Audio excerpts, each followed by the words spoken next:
we got to finish, and I want to finish with an exclamation mark. You got to play to win. This is the life you chose. You already know you're in the right place. We are breaking down the Utah-Colorado game coming up. It is the last game for Colorado on the season. It's going to be a relatively early game on Saturday. It'll be 2 o'clock Central Time. You'll be able to watch it, unfortunately, on the Pac-12 network. So if you don't have Pac-12 network, plan on seeing it on some illegal means. But, I mean, it's not going to be on TV, and there's a reason for that. Utah right now 7-4. They're 4-4 in conference. Even though they're bowl eligible, it's not where they thought they would be throughout the season. They are a very formidable team. They thought they would compete in the Pac-12 again because they won the Pac-12 last year. So it's a disappointing year for them, but they're still a really, really good football team. Colorado will be traveling up to Utah, and it is a beautiful campus if you've ever been there. Very, very nice scenery, and Utah is very, very hard to beat at home. They are known for defending their home field. Now, they've taken some losses against Oregon State at home, and another team. They just got blown out by Arizona, which was odd. I mean, but Arizona's peaking at the right time. Utah is a physical team, so you're going to have to bring your lunch, all right?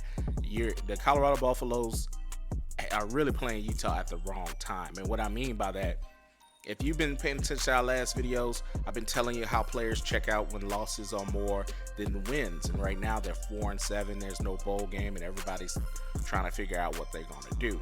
The last thing you want to do is play a physical team. Because the season's really over. You're not looking towards a bowl game. So you may not be looking to get hit by somebody or to hit someone. So I really think it'll be an uphill battle. So I won't waste everybody's time as far as that goes. I don't know what the line is, but I guarantee you the Buffaloes are not favored. They're going to go up to Utah, and to me, I just feel like they should just have fun. Again, I kind of mentioned that before. This is the last game. Let the kids have some fun. Let as many people as possible play, especially if the game's a little bit out of hand by the second half. Now, Utah is not as an explosive offense. They kind of wear you down, and the Colorado defense has always been good in the first half playing those running teams, the Oregon States, the UCLAs, even Arizona. But they kind of wear down because of the offense not necessarily putting drives together. So if they wear down, you're going to see the spacing between the teams as far as talent-wise, especially if the Colorado Buffalo players really not necessarily want to play. It's the last game. Let's get it over with. At that point, put in your people that have been practice squad superstars. Put in the people on the third, second string, do some trick plays, have the kids have some fun because, I mean, face it, even if you win the game, which I'm just keeping real. I'm pro prime, I'm pro my defensive coordinator, I'm pro my people that I know in that program. I want y'all to win, but let's just be honest. You're not going to be favored to win.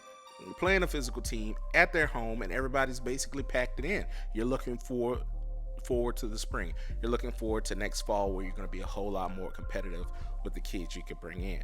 At this particular point, why not just go have some fun, do some trick plays, get Shedeur out the game, especially if it's not even close. If he's going to get hit, because he will get hit. Utah is a very physical team. They are more physical than Washington State, and Shedeur took a beating. They're more physical than UCLA and anybody else you want to think of, Oregon State especially. I think they're but Utah is known to have a good defense.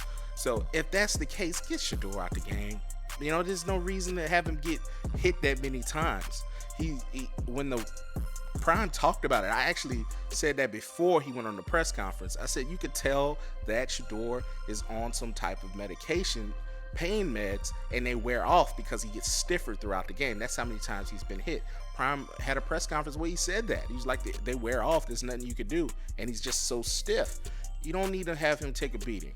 Run the ball, have fun, do some trick plays, just celebrate the season because it is night and day better than last year. If you do that, it's really going to be a win per se, because I don't think they're going to win the game. It's just going to be a nice highlight of the year. The kids get a nice trip to Utah on into